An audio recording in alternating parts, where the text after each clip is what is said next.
నమస్కారం. ఈరోజు సుఖీభవలో కరోనా కాలంలో మధుమేహులు జాగ్రత్త, కోవిడ్ రోగుల్లో అతిస్పందనను అరికట్టే డయాలసిస్, అరచేతుల నుంచి పొట్టు రాలుతోందా, కోవిడ్ కాలంలో సర్జరీలు ఎలా, ఇంకా హెల్త్ టిప్. కరోనా వైరస్ వృద్ధులకు ప్రమాదం, ఇందులో సందేహం లేదు. అయితే వయసు మళ్లిన వాళ్లలోనూ షుగర్ జబ్బుతో బాధపడే వారికి మరింత ప్రమాదమని, ప్రాణాంతకమని హెచ్చరిస్తున్నారు డాక్టర్లు. ప్రపంచవ్యాప్తంగా కోవిడ్ మరణాలను ఒకసారి పరిశీలిస్తే చనిపోయిన వారిలో ఎక్కువ మంది షుగర్ పేషెంట్లే ఉంటున్నారు. రక్తంలోని అధిక శాతం గ్లూకోజు కరోనా వైరస్కు చక్కటి ఆవాసంగా మారుతోందని, ఫలితంగా మధుమేహుల ఊపిరితిత్తుల సామర్థ్యం దెబ్బతినిపోతున్నట్లు నిపుణులు చెబుతున్నారు. ఈ నేపథ్యంలో రాకాసి వైరస్ కరోనా బారి నుంచి తప్పించుకునేందుకు షుగర్ బాధితులు ఏం చేయాలో, ఎలాంటి జాగ్రత్తలు తీసుకోవాలో ఇప్పుడు తెలుసుకుందాం.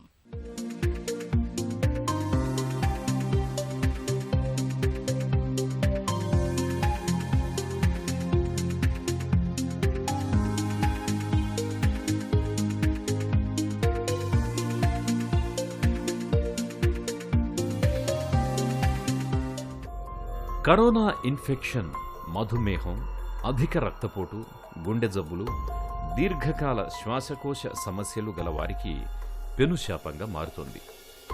ఇప్పటి వరకు మరణించిన వారిలో 16 నుంచి 22% మంది మధుమేహులే.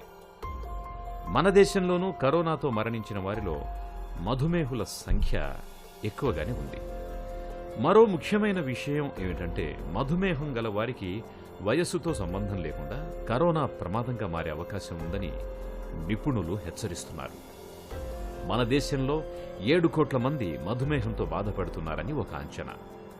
ఈ నేపథ్యంలో కరోనా ఇన్ఫెక్షన్ మన దగ్గర ఎక్కువగా ప్రబలే అవకాశం ఉందనే ఆందోళన పెరుగుతోంది. కాబట్టి మన జాగ్రత్తలో మనం ఉండడం ఎంతైనా మంచిదని చెబుతున్నారు డాక్టర్లు. ఇప్పుడు జరిగిన మరణాల్లో ఎక్కువ శాతం మంది డయాబెటీస్ ఉన్నవాళ్ళు ఉన్నారనమాట. దాదాపు 16, 22, కొన్ని దేశాల్లో 22% వరకు డయాబెటీస్ ఉన్నవాళ్ళు ఉన్నారనమాట. డయాబెటీస్లో రోగనిరోధక శక్తి తక్కువ ఉంటుంది, ఆ విషయం అందరికీ తెలిసిందే. సెల్ మీడియేటెడ్ ఇమ్యూనిటీ అంటే తెల్ల రక్త కణాలు ఇవ్వాల్సినటువంటి రోగనిరోధక శక్తి తక్కువ ఉంటుంది. యాంటీబాడీస్ వల్ల వచ్చేటువంటి రోగనిరోధక శక్తి కూడా తక్కువ ఉంటుంది. కాబట్టి మనకి ఈ జబ్బులన్నీ కూడా తొందరగా మనకి సంక్రమిస్తాయి, తర్వాత మన ద్వారా మిగతా వాళ్ళకి కూడా తొందరగా సంక్రమిస్తాయి అన్నమాట. ఇది కొంచెం డయాబెటీస్ వాళ్ళు కొంచెం జాగ్రత్త తీసుకోవాల్సిన విషయం. మరో ముఖ్యమైన విషయం ఏంటంటే, డయాబెటీస్లో అటామిక్ న్యూరోపతి అని అదేంటంటే మన శరీరంలో కొన్ని రక్షక వ్యవస్థలు ఉంటాయన్నమాట. రక్షణ వ్యవస్థలు అంటే ఏంటంటే, ఇప్పుడు దగ్గు రావడం కూడా ఒక రక్షణ వ్యవస్థే. ఇలాగా దగ్గు, ఆయాసం, ఊపిరితిత్తుల భాగంలో వచ్చేటువంటి అంటే చెస్ట్ పెయిన్, తర్వాత తుమ్ములు, దగ్గు ఇవేమీ లేకుండానే మనకి ఈ కోవిడ్ వైరస్ వచ్చేటువంటి అవకాశం ఉంది. కాబట్టి దురదృష్టవశాత్తు కొంతమంది డయాబెటిక్ వాళ్ళకు తెలియకుండా ఈ వైరస్ బారిన పడి అది ఉందో లేదో తెలుసుకోకుండా వైద్య సలహాలు తీసుకోలేని పరిస్థితి ఉందేమో, దాని మూలాన డయాబెటీస్ వాళ్ళకి ఎక్కువ మరణాలు సంభవిస్తున్నాయన్నటువంటి ఒక ఆలోచన ఉంది. వైరస్, బ్యాక్టీరియా, ఫంగస్ వంటివి ఒంట్లోకి ప్రవేశించాయి అని గుర్తించగానే మన రోగనిరోధక వ్యవస్థలో భాగమైన తెల్ల రక్త కణాలు, యాంటీబాడీలు చుట్టూ చేరిపోతాయి. వాటిని ఒంట్లోంచి బయటకు పంపించడానికి ఇవి ప్రయత్నిస్తాయి. ఈ క్రమంలో తుమ్ములు, దగ్గు, జ్వరం వంటి లక్షణాలు బయలుదేరతాయి. ఒక రకంగా ఇవన్నీ క్రిముల నుంచి శరీరాన్ని కాపాడే ప్రయత్నాలే. ఇలాంటి రక్షణ వ్యవస్థలన్నీ మధుమేహుల్లో మందగిస్తున్నాయి. రక్తంలో గ్లూకోజ్ మోతాదులు ఎక్కువగా ఉండడంతో రోగనిరోధక వ్యవస్థ గాడి తప్పుతోంది. ముఖ్యంగా తెల్ల రక్త కణాల కదలికలు తగ్గుతాయి. దీంతో క్రిములున్న చోటుకి అవి అంత వేగంగా వెళ్లి పోరాడలేవు.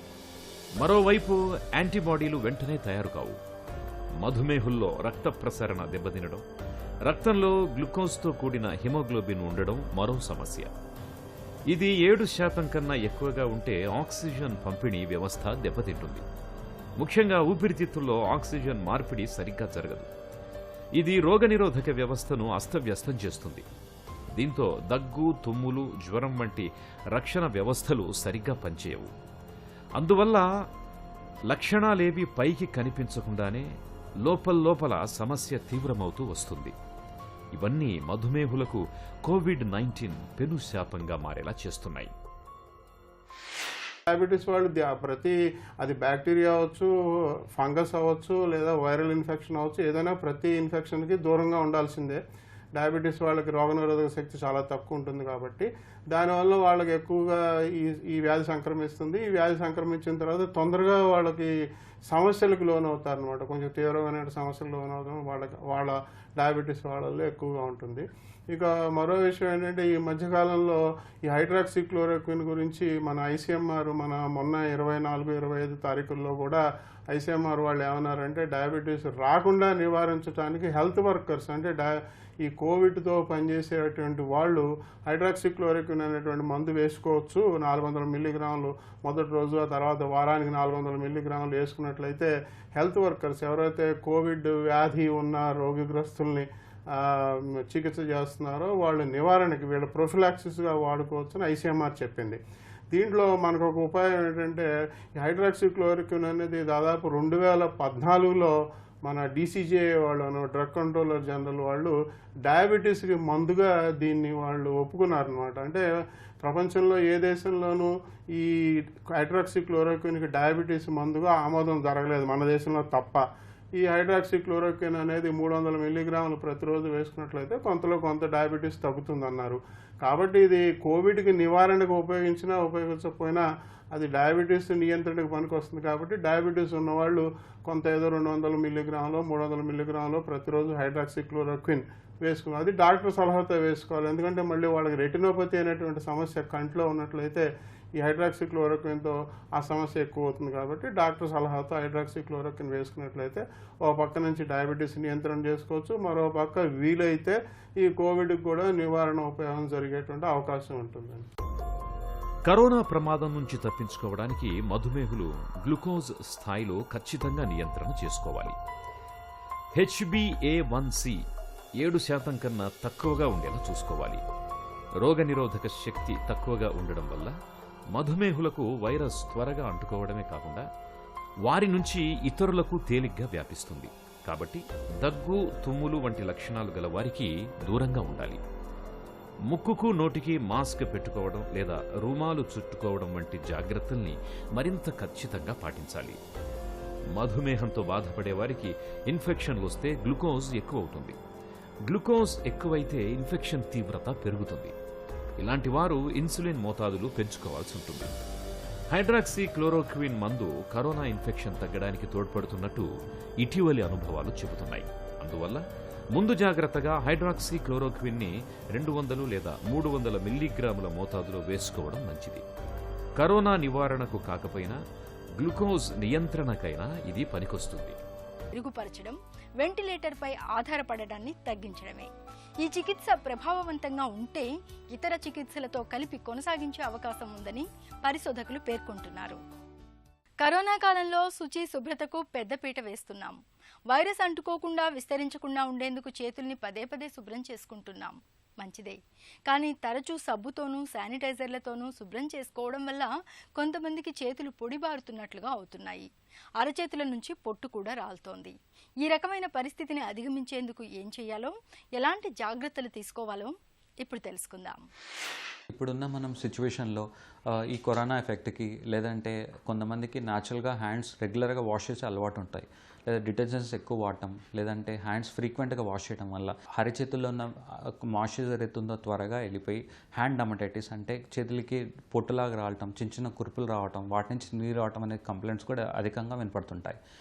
ఈ అలవాటు ఉన్న వాళ్ళు డిటర్జెంట్స్ ఉన్న సోప్స్ అధికంగా వాడకపోవటం, లేదంటే హ్యాండ్ వాష్ చేస్తూనే గుడ్ మాయిశ్చరైజర్స్ అంటే non irritated moisturisers hand wash చేస్తూనే అప్లై చేసుకొని అలవాటు చేసుకోగలిగితే ఈ హ్యాండ్ డర్మటైటిస్ నుంచి కూడా మనం కాపాడుకోవచ్చు. అలానే ఈ హ్యాండ్ డర్మటైటిస్ ఉన్నవాళ్ళు యూటెన్సిల్స్ కానీ క్లోత్స్ కానీ వాష్ చేసుకోగలిగి అలవాటు ఉంటే నియోప్రిన్ అనే గ్లౌస్ అందుబాటులో ఉన్నాయి మార్కెట్లో. అవి వేసుకొని వాష్ చేసుకోవడం వల్ల స్కిన్కి ఆ డిటర్జెంట్స్ కానీ ఆ కెమికల్స్ ఎక్స్పోజ్ కాకుండా హ్యాండ్ డర్మటైటిస్ నుంచి మనం కాపాడుకోవచ్చు. అవి కాగా ఈ ప్రికాషన్స్ తీసుకున్నా కానీ కొందరికి తగ్గకపోతే అంటే హ్యాండ్ డర్మటైటిస్ కూడా ఒక టైప్ ఆఫ్ ఎగ్జిమా అని చెప్పొచ్చు. ఈ ఎగ్జిమాకి దగ్గరున్న డర్మటాలజిస్ట్ కన్సల్ట్ చేయగలిగితే ప్రొఫెషనల్ మెడికేటెడ్ స్టెరాయిడ్స్ ఉంటాయి, మాయిశ్చరైజర్తో పాటు అవి వాడుకోవటం వలన ఈ హ్యాండ్ డర్మటైటిస్ కూడా మనం తగ్గించుకోవచ్చు.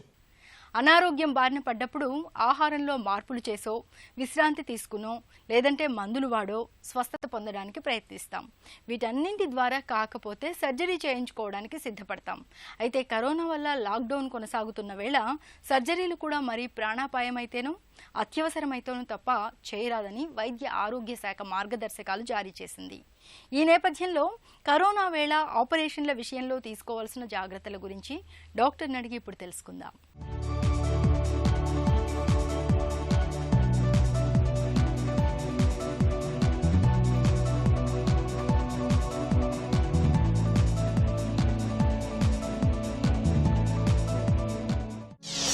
లాక్డౌన్ కాలంలో ప్రాణాపాయ సమస్యల విషయంలో ఎలా స్పందించాలి?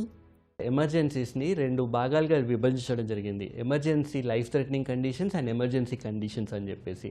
సో లైఫ్ థ్రెటనింగ్ కండిషన్స్ అన్నప్పుడు ఇప్పుడు హెడ్ ఇంజరీ అయింది, లోపల బ్లీడింగ్ అవుతుంది. సో ఈ టైంలో గోల్డెన్ అవర్ అంటాం దాన్ని. ఆ గంట లోపల మనం ఆపరేషన్ చేయగలిగితే ఆ పేషెంట్ ఈజీగా బయటపడి మంచి క్వాలిటీ ఆఫ్ లైఫ్ అన్నది ఉండడం జరుగుతుంది.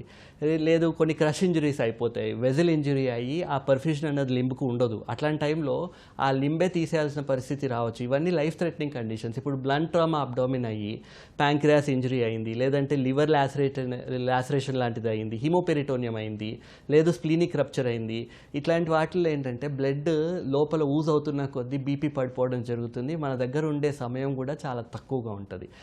ఇవన్నీ లైఫ్ థ్రెటనింగ్ కండిషన్స్. ఇట్లాంటి ప్రాబ్లమ్స్ ఉన్నప్పుడు మనం యాజ్ సూన్ యాజ్ పాసిబుల్ వీళ్ళల్లో ఆపరేషన్లు చేయాలి. అండ్ ఎమర్జెన్సీ కండిషన్స్ అన్నప్పుడు వీళ్ళల్లో మనకి కొన్ని గంటల విండో ఉంటుంది, ఒక ఫ్యూ అవర్స్ విండో ఉండడం వల్ల మనం ఈ కోవిడ్-19కి సంబంధించిన టెస్టులు చేసి నిర్ధారణ చేసుకునే టైం అన్నది ఉంటుంది. లాక్డౌన్ టైంలో అత్యవసర సర్జరీల విషయంలో ఎలా స్పందించాలి? ఎమర్జెన్సీ కండిషన్స్ ఎక్కడైతే మనకు కొన్ని గంటల వ్యవధి ఉందో అవి ఏంటి అన్నప్పుడు పర్ఫరేటెడ్ ఇంటెస్టైన్ ఉంది, పేగులో చిల్లుబడింది, లేదంటే గాల్ బ్లాడర్ ఇన్ఫెక్షన్ అన్నది కాంప్లికేట్ అయింది, అపెండిసైటిస్ కాంప్లికేట్ అయింది, లేదంటే డయాబెటిక్ ఫుట్ ఉంది, గ్యాంగ్రీన్ లాంటిది సెట్ అయింది, ఎక్కడన్నా యాప్సెస్ ఫామ్ అయింది, చీమ్గడ్ లాగా ఉన్నాయి. ఇవన్నీ కూడా they are suppose to be treated immediately. వీటిని ఆపడం వల్ల లైఫ్కి రిస్క్ ఉంటుంది కాబట్టి వీళ్ళల్లో కాకపోతే ఒక గుడ్ థింగ్ ఏంటంటే మనకి కొన్ని అవర్స్ టైం ఉంటుంది వర్కప్ చేయడానికి. కాబట్టి వీళ్ళల్లో కోవిడ్-19కి సంబంధించిన టెస్ట్ అది చేసుకొని ఆ చూసుకున్న తర్వాతే వీళ్ళని సర్జరీకి తీసుకోవడం జరుగుతుంది. ఎప్పుడైతే కొన్ని ఎమర్జెన్సీ కండిషన్స్ లాంటివి, యాప్సెస్ లాంటివి, చీమగడ్డలు, రొమ్ములో ఫామ్ అయిన, గ్లూటియల్ రీజన్లో ఫామ్ అయిన, ఇవన్నీ ఆగడానికి లేదు. ఇట్లాంటివి ఉన్నాయంటే వెంబడే చేయించుకోవాలి. రొమ్ములో యాప్సెస్ ఫామ్ అయిన దాన్ని ఇమీడియట్గా ఆపరేట్ చేయలేదంటే రొమ్మే చెడిపోయే ఛాన్సెస్ ఉండొచ్చు. సో అది ఇంకా పెద్ద ప్రాబ్లం కావచ్చు. లాక్డౌన్ టైంలో సెమీ ఎమర్జెన్సీ సర్జరీల విషయంలో ఎలా స్పందించాలి? సెమీ ఎమర్జెన్సీ కండిషన్స్ అని కొన్నిటిని చెప్పడం జరిగింది. ఇప్పుడు కొన్ని ట్యూమర్స్ ఉన్నాయి, లేదు కొన్ని రకాల క్యాన్సర్లు ఉన్నాయి. వీటన్నింటినీ కూడా సెమీ ఎమర్జెన్సీ ప్రొసీజర్స్ కింద పెట్టి వీళ్ళలో ఫస్ట్ ఆల్టర్నేటివ్గా కీమోథెరపీ కానీ రేడియోథెరపీ కానీ ఏమన్నా ఇవ్వచ్చా, అండ్ ఎప్పుడు వీళ్ళని సర్జరీకి తీసుకోవాలి, ఏ టైంలో, అంటే ఫస్ట్ ప్రియారిటీ వీళ్ళకి ఇచ్చేటట్టు, ఒక తర్వాత ఎలెక్టివ్ సర్జరీస్ మొదలైనట్టు గైడ్లైన్స్ని ఫామ్ చేసుకోవడం జరిగింది.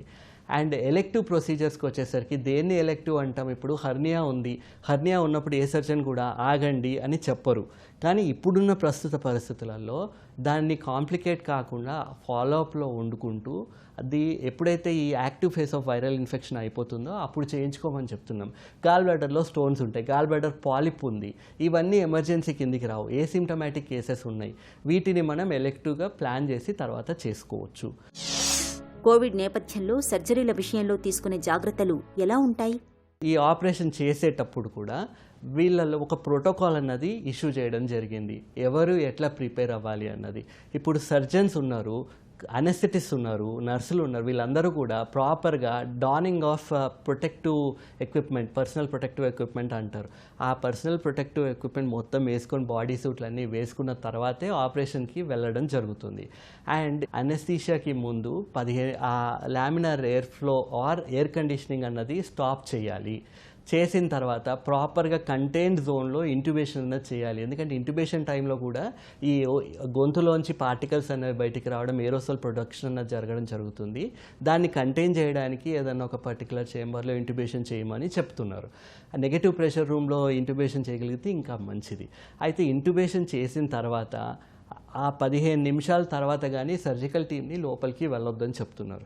సర్జికల్ ప్రొసీజర్లో కూడా ఎక్కడ పాసిబుల్ అయితే అక్కడ ఓపెన్ ప్రొసీజర్ చేయమంటున్నారు. అనెస్థీషియాలో కూడా ఎక్కడ పాసిబుల్ అయితే అక్కడ రీజనల్ అనెస్థీషియా కానీ స్పైనల్ అనెస్థీషియా, నర్వ్ బ్లాక్స్ లాంటివి ఎక్కువ ఇవ్వమని ఎంకరేజ్ చేస్తారు. జనరల్ అనెస్థీషియాని సాధ్యమైనంత వరకు ప్రివెంట్ చేయమని చెప్తున్నారు. కోవిడ్ టైంలో సర్జరీల తర్వాత తీసుకోవాల్సిన జాగ్రత్తలు ఎలా ఉంటాయి? పోస్ట్ ఆపరేటివ్ కేర్ ఏ విధంగా ఉండొచ్చు అంటే, నార్మల్ పేషెంట్ని మనం ఒకటో రోజో రెండో రోజులోనో మనం ఇంటికి పంపించేస్తాం. అదే పాజిటివ్ పేషెంట్ అయితే మాత్రం 10 నుంచి 14 రోజుల వరకు హాస్పిటల్లోనే ఉంచాల్సి వస్తుంది, ఐసోలేషన్లో ఉంచాల్సి వస్తుంది. అండ్ డాక్టర్ ఆర్ నర్స్ ఎవరైతే వీళ్ళని విజిట్ చేస్తారో వాళ్ళు కంప్లీట్గా పర్సనల్ ప్రొటెక్షన్ ఎక్విప్మెంట్ వేసుకొనే వెళ్ళాలి. 10-15 రోజుల తర్వాత ఈ RT-PCR అన్నది 2 కన్సిక్యూటివ్ డేస్లో నెగిటివ్ వచ్చినప్పుడే వీళ్ళని నెగిటివ్ లాగా కన్సిడర్ చేసి డిశ్చార్జ్ చేయడం జరుగుతుంది. అట్లా డిశ్చార్జ్ చేసిన తర్వాత కూడా వీళ్ళు కనీసం 10 నుంచి 15 రోజులు సెల్ఫ్ ఐసోలేషన్లో ఉండాల్సిన అవసరం ఉంటుంది. లాక్డౌన్ నేపథ్యంలో ఎక్కువగా కూర్చోవడం వల్ల వచ్చే ఆరోగ్య సమస్యలేంటి? 100 మందిని తీసుకుంటే దాదాపుగా 90 మంది ఎక్కువసేపు కూర్చొని ఉండడానికి అలవాటు పడిపోయారు. వీళ్ళలో కొన్ని రకాల జెనెటిక్ వేరియేషన్స్ వాటంతట అవే వస్తున్నట్టు ఈ వేరియంట్స్ రావడం వల్ల వీళ్ళల్లో ఊబకాయం రావడానికి, at the same time diabetes, heart diseases ఎక్కువ రావడానికి ఆస్కారం ఉన్నట్టు స్టడీస్ చెప్తున్నాయి. లైఫ్ స్పాన్ అన్నది తగ్గిపోతున్నట్టు కూడా స్టడీస్ చూపిస్తున్నాయి. అయితే ఈ మధ్యకాలంలో ఈ లాస్ట్ 40-45 రోజుల్లో చూసుకున్నట్టయితే జనాలు more than 10-12 hours they are continuously sitting, lazy sitting అన్నది ఎక్కువ అయిపోయింది. కూర్చొనే ఉన్నప్పుడు పేగుల్లో చలనం అన్నది కూడా తగ్గిపోతుంది.